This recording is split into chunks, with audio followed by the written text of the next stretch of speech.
Hello and welcome to this first episode of 1991 in Wrestling.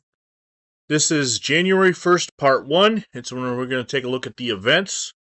Now, if there's a television event, that means I'm probably going to try to get to watching it, so I'll skip over it. However, on January 1st, 1991, there is not. So we start, there are 3 shows. The WCW has 2 house shows, and the UWA has a live event as well. Now, right away, I'm using cagematch.net. It's a website out of Germany. I believe it's German.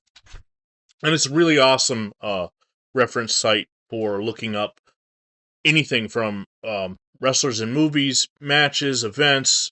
Under databases, you've got DVDs, books. I mean, if you're a wrestling fan, you should be using this site. Now, this event was held at Arena Puebla in Heroica Puebla de Zaragoza in Puebla, Mexico. I apologize for the butchering of the pronunciation. In the UWA World Trios title, 2 out of 3 falls match, Los Villanos, Villano 1, 4, and 5 defeat Los Brazos, Brazo de Oro, Brazo de Plata, and El Brazo to win the titles. That's all they have on that. From that show, WCW had 2 house shows, one being in Greensboro, North Carolina, at the Greensboro Coliseum. WCW had a house show in Greensboro, North Carolina, at the Greensboro Coliseum. They had about 2,500 there. Tim Horner defeated Moondog Rex. Brad Armstrong defeated the Minotaur by DQ. The Southern Boys, Steve Armstrong and Tracy Smothers, defeated the Master Blasters, Master Blaster Blade, and Master Blaster Steel. Say that fast 3 times. Michael Wall Street, a.k.a. Irwin R. Shyster, a.k.a. Mike Rotundo, defeated Terry Taylor. And for the WCW World Tag Team title match, Doom, Butch Reed and Ron Simmons retained, defeating 4 Horsemen members, Arn Anderson and Barry Windham. And for the NWA World Heavyweight Championship, Sting retained the title, defeating Ric Flair in a 25-minute match. Again, we don't know how accurate all this information is. This is just what's been put in, and it's a really great database. WCW had another house show at the Memorial Coliseum in Corpus Christi, Texas, with about 2,000 in attendance. The Junkyard Dog defeated Bill Irwin. Sid Vicious defeated Brian Pillman. Norman defeated the Motor City Madman. Ricky Morton and Tommy Rich in a tag team match defeated the Nature Boy Buddy Landel and Dirty Dutch Mantel. For the NWA United States Tag Team Championship, the Steiner brothers, Rick and Scott, retained, defeating Freebird Michael P.S. Hayes and the Big Cat. And for the WCW World Television title, the Z-Man, Tom Zink, retained, defeating Beautiful Bob Eaton. So that's it for Part 1.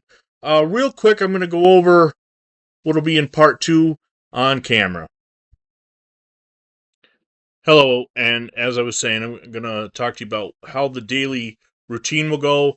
Part 1 was the shows, the house shows. Part 2 will be magazines, and I do have, as I said in my preview match, or my preview episode, I do have both the WWF magazine and Pro Wrestling Illustrated from January 1991. We'll split those up. I'm not going to do an entire magazine in a whole day. Kind of like, for those who follow my Pigskin Glory, see with Football Digest, I break it down and do a couple parts of it a day. Part 3 will be video games. What is currently going on? I'm going to play them. I'm going to test them out, maybe do some reviews. There are no games that are released on January 1st. We're going to go back to the most recent games from 1990 to play until there is a game released. Part 4 will be TV and pay-per-view reports, and on January 1st there is none. So if nothing aired, it'll be like this, just skipped. Inside my Patreon site, in the Wolf's Den, you can follow and watch as I watch along these shows. Part 5, TV and movie cameos. Again, I don't have any for January 1st, 1991, but if there is, there would be Part 5. And then Part 6, the daily recap as we go over everything we did. This is the only time I'm going to sit down and break down exactly what I'm going to be doing, because it's January 1st, it's New Year's Day. Where were you on New Year's Day 1991? I was 11 years old. I was living in the Adirondacks with my parents and my brother, and an avid Ultimate Warrior fan. But by the end of 1991, I wasn't watching wrestling at all. In fact, I even disliked wrestling by the end of 1991. What happened? Follow along to find out how I go from a huge Ultimate Warrior fan to not even liking wrestling. Thanks for joining on this episode 1 of January 1st, 1991, Part 1 Wrestling Recap.